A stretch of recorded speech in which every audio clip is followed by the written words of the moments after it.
We have spoken freely to you, Corinthians, and opened wide our hearts to you. We are not withholding our affection from you, but you are withholding yours from us. As a fair exchange, I speak as to my children. Open wide your hearts also. Do not be yoked together with unbelievers, for what do righteousness and wickedness have in common? Or what fellowship can light have with darkness? What harmony is there between Christ and Belial? Or what does a believer have in common with an unbeliever? What agreement is there between the temple of God and idols? For we are the temple of the living God, as God has said, I will live with them and walk among with them, and I will be their God, and they will be my people. Therefore, come out from them and be separate, says the Lord. Touch no unclean thing, and I will receive you. And I will be a father to you, and you will be my sons and daughters, says the Lord Almighty. Therefore, since we have these promises, dear friends, let us purify ourselves from everything that contaminates the body and spirit, perfecting holiness out of reverence for God. Amen.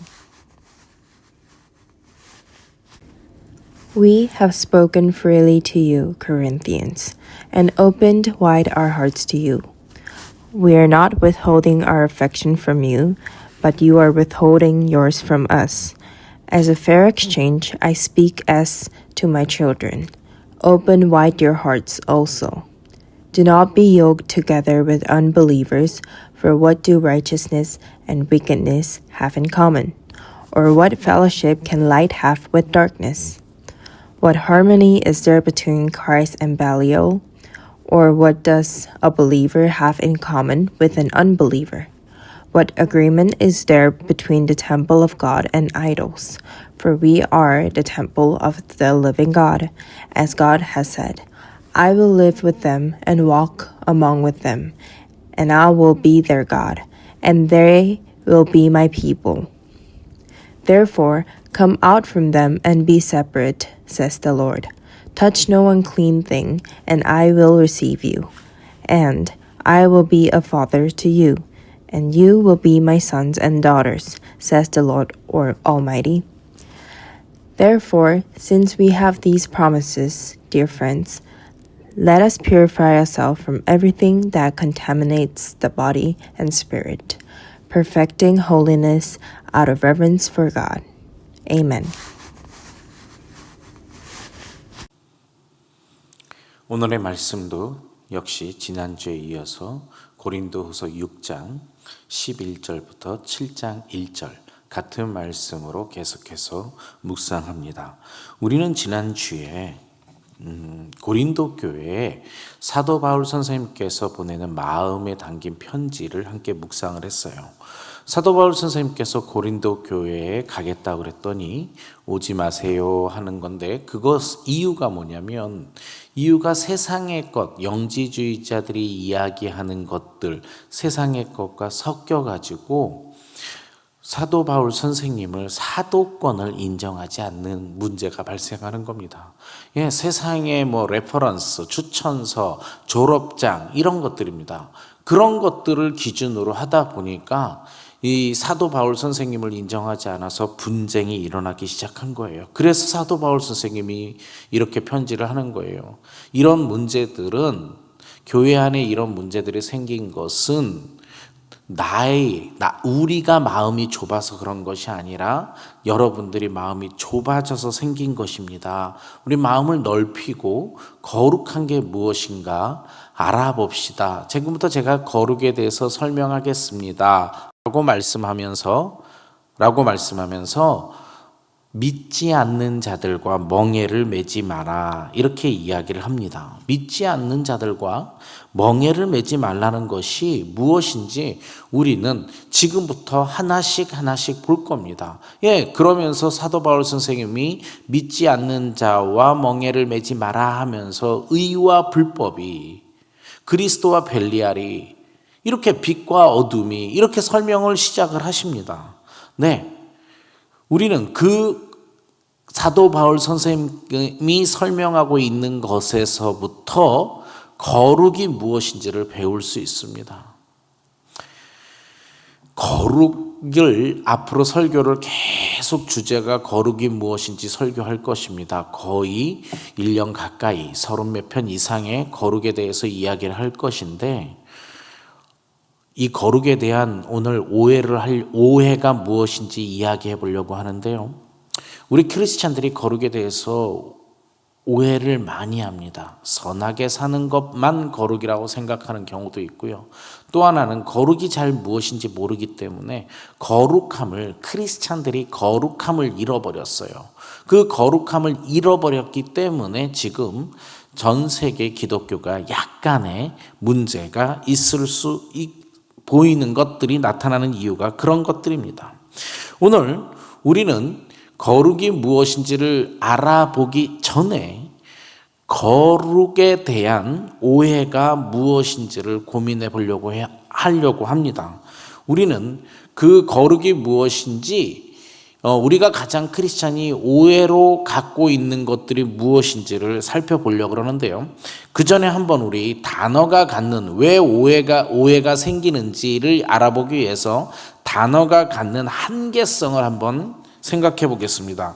여러분 어떤 단어를 쓸 때는 그 지역 또는 시대 그때마다 모두 다릅니다. 예를 들어서 한번 이렇게 설명해 볼게요. 내가 하나님을 사랑합니다. 이 단어와 내가 어떠한 남자를 어떠한 여자를 사랑합니다라고 얘기했을 때와 또 내가 부모님을 사랑했을 때와 또 내가 이런 표현은 어떨까요? 나는 김치찌개를 사랑합니다. 이때에 사랑이라는 단어가 전부 같은 범위일까요? 어떤 사람은 요만한 범위 위에서 사랑을 얘기하고요. 어떤 사람은 이만한 범위에서 사랑을 이야기합니다. 인간이 쓰는 단어는 그 한계성을 갖습니다. 또 다른 대표적인 예가 영어의 life라고 하는 단어는 한국어로 거의 23개의 단어 번역할 수 있습니다. 한국어 단어의 23개로. 너무 생명보험도 라이프라는 단어를 쓸 수 있습니다. 그러니까 우리가 라이프라고 하는 단어를 들을 때는 컨텍스, 문맥에 맞게 이해해야 되고요. 그 시대에 어떻게 쓰여 있는지 그런 것들에 대해서도 고민해 봐야 됩니다. 거룩을 이야기하면서 다시 단어로 들어가는 이유는 거룩 또한 마찬가지입니다. 거룩은 성경 전체에 걸쳐서 어떻게 쓰이느냐, 영어로만 이야기하더라도 홀리네스도 쓸 수 있지만 sanctification이라는 단어를 쓸 수도 있죠. 그러니까 어떤 단어를 썼냐보다도 그 내용에 맞게 쓸 수 있는 게 성경이에요. 거의 1000번 이상 거룩에 대해서 이야기를 하고 있습니다. 어쩌면 거룩만큼은 단어를 몇 번 썼냐를 고민해 볼 필요도 없을 정도입니다. 왜냐하면 성경 자체를 홀리북이라고 이야기를 합니다. 그러니까 우리는 홀리하다라는 것, 거룩하다라는 것들을 사용할 때 나는 이만하게 쓰는데 어떤 사람은 요만한 길이로 볼 수도 있고요. 어떤 사람은 엄청 커다란 휴지한 개념으로 홀리를 쓸 수도 있어요. 우리가 성경이 말하는 홀리, 거룩함이 무엇인지 조금 더 좁혀가고 또 어떤 것들이 홀리한 삶을 살아가는지 구체적으로 1년 동안 쭉 하려고 하는 겁니다. 그렇게 많이요? 아니에요. 교회에서의 거룩함을 찾지 않으면 교회는 거룩한 성도, 세인트들이 모인 곳이 아니기 때문에 그렇습니다. 이 시대에 진짜 필요한 것은 거룩한 삶을 찾아가는 것이 반드시 필요합니다. 이 예수님께서도 산상수훈에서 이런 말씀을 하십니다. 나더러 주여 주여 하는 자마다 다 천국에 들어갈 것이 아니요 다만 하늘에 계신 내 아버지의 뜻대로 행하는 자야 들어가리라. 네, 우리가 거룩을 다시 찾아야 돼요. 아버지의 뜻, 거룩함이 무엇인지를 찾아야 우리가 하늘나라에 갈 수도 있고 이 땅에서 행복할 수도 있습니다. 그래서 지난 시간에 거룩의 목적이 무엇인지 보았던 것입니다. 오늘은 우리가 일반적으로 오해하는 거룩에 대한 오해가 무엇인지 보려고 합니다. 가장 대표적인 오해가요, 언어가 주는 오해 때문에 그러는데, 우리 인간은 절대로 거룩할 수 없으며 오직 하나님만이 거룩하다, 뭐 이렇게 설명합니다. 우리는 죄인이에요. 그러니까는 거룩해질 수 없다, 이렇게 얘기합니다. 오직 하나님만 거룩하고, 이 전제는요, 일단 틀렸기도 하고 맞았기도 합니다. 이유가 있습니다. 우리가 죄인이라는 거에서는 맞는 이야기입니다. 우리가 거룩해질 수 없다라는 것도 사실은 맞는 이야기인데 왜 틀린 이야기가 되냐면요, 우리가 예수님을 믿는 순간 예수님께서 우리의 죄를 대속하여 주시면서 우리를 의롭다 칭하셨습니다. 의롭다고 여겨주셨어요. 그러니까 우리는 의롭다고 여김을 받은 존재입니다. 이 말 때문에 헷갈리는 겁니다. 의롭다고 여김을 받았다는 얘기는 완전히 의로워진 상태는 아닙니다. 그렇다 그래가지고 우리가 죄인의 상태에서 그대로 살아가는 것도 아닌 상태이기 때문에 오해가 많이 있습니다. 조금만 더 어렵지만 자세하게 한번 설명해 보려고 합니다.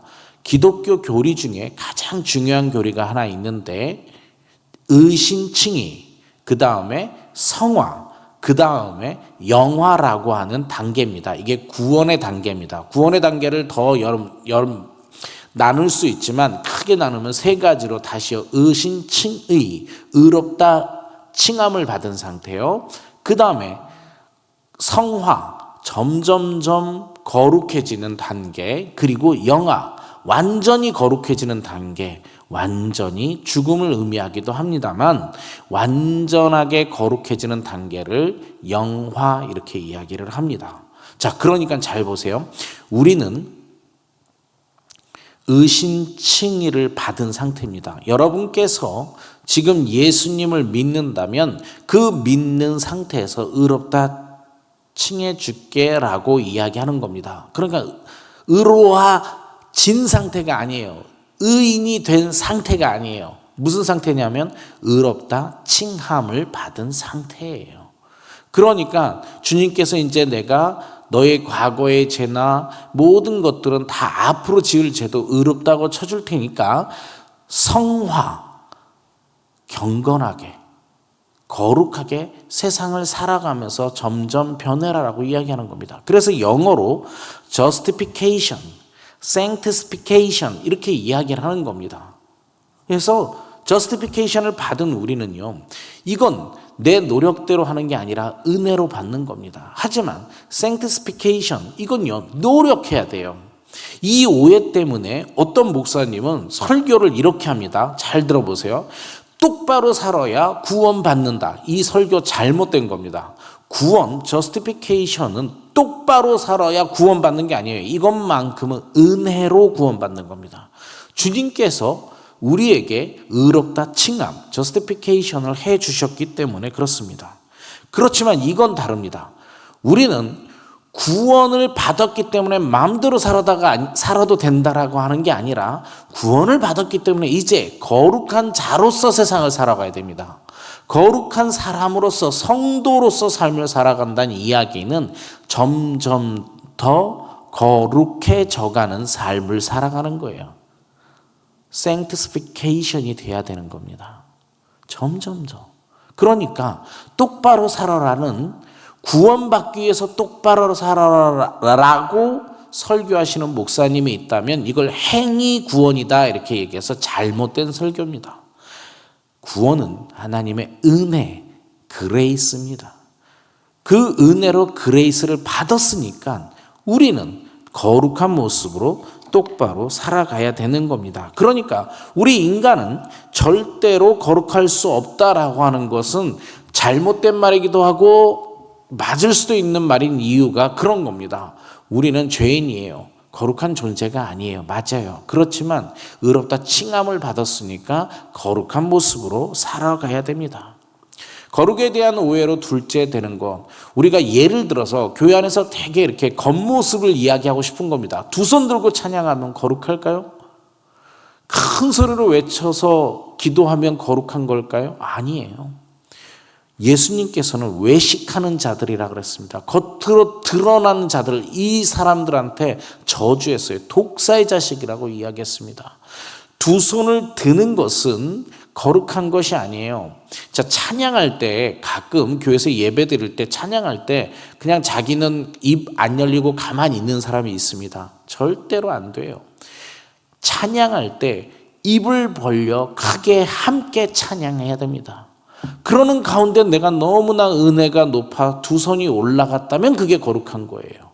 그런데 예수님 찬양 안 하면서, 하나님 찬양 안 하면서 두 손 들고 그러고 있어요.